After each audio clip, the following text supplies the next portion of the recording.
Hello everybody and welcome back to Spacedock. I'm SOJOURN and today we're taking a look at sci-fi tanks and all the oddities that show up so very often on them. There's a whole raft of similar design features that crop up on fictional tank designs that don't necessarily make a ton of sense, but hey, they look cool, so why not? The first of these is having multiple main guns, typically two big cannons side by side, though sometimes they can also be stacked on top of each other. It's like dual wielding in action movies. If one gun is good, then two guns are better, right? Higher rate of fire, hitting more targets, what's not to love? Though, why not just use an autoloader if you want high rate of fire? Naval guns that big can fire that fast, with future tech that could easily apply to a tank as well. Maybe there's some other justification for having two guns though, like the Grizzly from Halo Wars, which had them in order to take down Covenant shields and then whatever was behind them in a 1-2 punch. So why are two guns bad? Mainly because of how much space they take up inside a turret. A tank gun isn't just this bit on the outside, it's also the breech on the inside and whatever loading system it needs to keep it fed, be it a person or machine. And two guns would need twice as many loading systems, reducing room that could be used to carry ammunition. Now, there have been some real designs made with multiple main weapons, but these were either super experimental dead ends or use autocannons, which are far smaller and often tend to be on units that aren't designed for the front line. Another issue with two main guns is that, if they're side by side, they would induce a rotational motion on the turret whenever they fired, which is another big issue with many sci-fi tank designs: offset guns. Yes, it makes a tank look different and unique, but there's a reason big cannons are mounted on the centerline. It would damage or destroy the turret drive when it fired.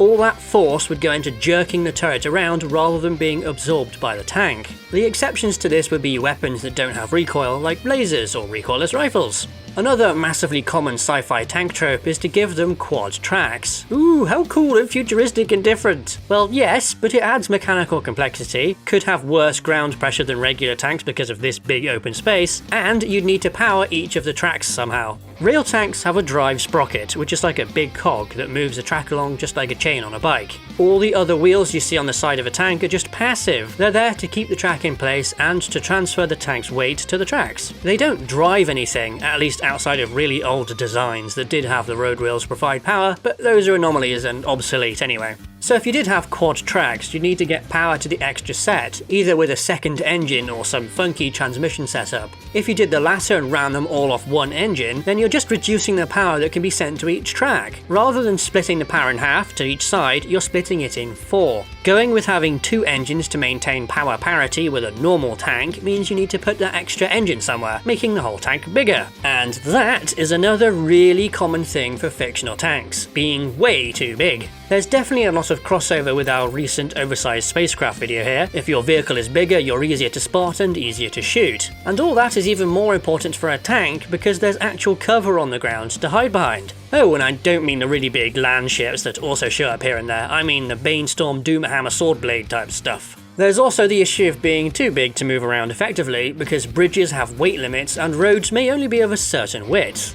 Even when transported between locations, being too big is going to be a detriment, as bigger tanks need bigger transports, which could also just transport more smaller tanks, which may end up being more effective. This is why the US didn't really make heavy tanks in World War II, as M4s were super effective as is, so may as well just make and ship more of those. Oversized tanks also often end up with odd issues with being absurdly spacious on the inside, though it's a bit of a chicken and the egg situation. Are they huge because of the space inside, or are they empty because of how pointlessly big they are? And to be clear, I don't mean the size difference between the smaller Soviet MBTs and Western ones who had an extra crew member. I mean things like Star Citizen's Nova, which has room inside for the crew to get up and walk around inside. All that room is just utterly pointless in combat because the crew are all going to be at their stations, so that hallway inside the tank just makes it more vulnerable in combat. It's also heavier and therefore slower because you need armor to go around all that air. Maybe it could carry troops or extra crew? Well, that's not its role, is it? It's supposed to be a heavy tank or something, not an IFV. The extra space compromises the tank for its role as a tank.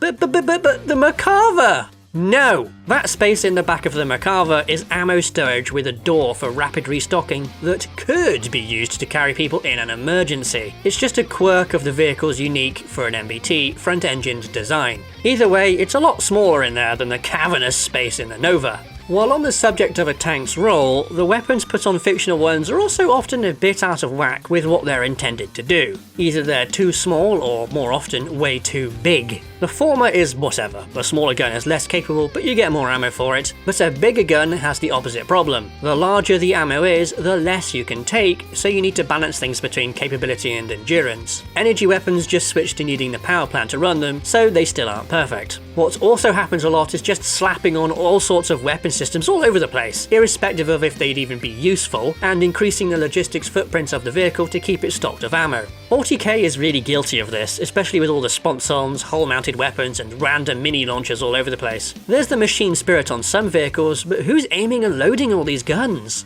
The sponsons, hull weapons, or just any weapon placed really low down are bad choices because they can't be used when the vehicle is in cover, like a hull down position where only its turret peeks over the crest of a hill. All those other weapons can't be used when in a defensive position like this, so they're just dead weight. And if a vehicle has no turret, it can't do this at all. The only exception to this are non-line of sight weapons, like missiles that can fly up and over cover. And talking about Primaris repulsor craft brings us neatly to another huge sci-fi trope, hover tanks. And this one really does seem the most blatantly done for the sake of being futuristic and sci-fi-y, because why even bother with only hovering? Why not just make a helicopter? There's not really any tangible benefits to hover tanks because they would still have ground pressure to set off mines, though arguably less as it's spread out more, though making one that is massively armoured would counteract that to some degree. Strafing isn't really worth much when the trade-off is a lack of control because of the low friction with the ground. Hovercraft slide about all over the place, and having no fine control over movement doesn't seem too sensible. You wouldn't want to slide out of cover or into obstacles simply because you couldn't brake in time, would you? If you have the tech to make a hover tank worth its salt, then just apply it to a regular tank. Got strong armor that is lightweight, or a strong power plant that can run hover tech? Put it all on a regular tank to make it smaller and lighter. But that ignores why hover tanks, especially in games, are used, which is to make different gameplay styles with their unique movement systems, which is also often paired with another trope, locking weapons so they can only fire forwards. This is dangerous because forcing the entire tank to turn to engage a target causes it to expose its more vulnerable sides or rear. It's also hugely wasteful in energy terms as it takes a lot more effort to rotate the whole thing rather than just its turret.